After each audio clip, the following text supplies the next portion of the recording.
Méditation du 24 juin. Le Christ, notre justice. C'est lui que Dieu a destiné comme moyen d'expiation pour ceux qui auraient la foi en son sang, afin de montrer sa justice, parce qu'il avait laissé impunis les péchés commis auparavant au temps de sa patience. Romains 3, le verset 25. Le Christ est appelé le Seigneur de la justice. Chacun devrait dire avec foi, le Seigneur ma justice. Quand la foi aura saisi ce don de Dieu, nous louerons Dieu et nous pourront dire à d'autres, voici l'agneau de Dieu qui ôte le péché du monde. Jean 1, le verset 29. Nous pourrons alors parler du plan du salut à ceux qui sont perdus. Leur dire, alors que le monde gisait sous la malédiction du péché, le Seigneur a fait une offre de grâce aux pécheurs tombés et désespérés. Nous pourrons leur faire connaître la valeur et la signification de sa grâce. La grâce est une faveur non méritée. C'est la grâce qui a envoyé notre Sauveur chercher les égarés pour les ramener au bercail. Personne ne peut, en regardant en soi, trouver quoi que ce soit dans son caractère qui soit de nature à le recommander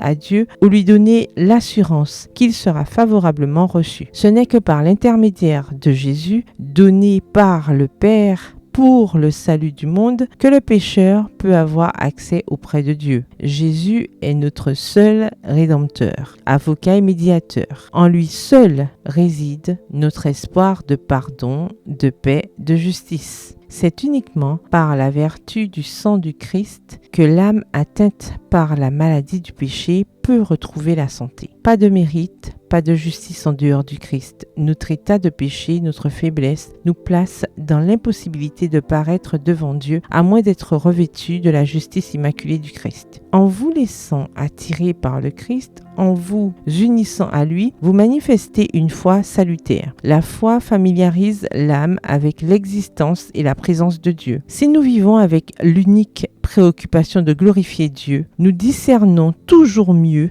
la beauté de son caractère, l'excellence de sa grâce. Nos âmes acquièrent une force spirituelle dès lors que nous respirons une atmosphère céleste. Nous sommes élevés au-dessus du monde. Nous contemplons celui qui se distingue entre 10 000, dont toute la personne est pleine de charme. À force de le contempler, nous lui devenons semblables. Extrait du livre Messages choisis au volume 1, au chapitre 50, aux pages 389 à 393. Bonne soirée et que l'Éternel vous bénisse.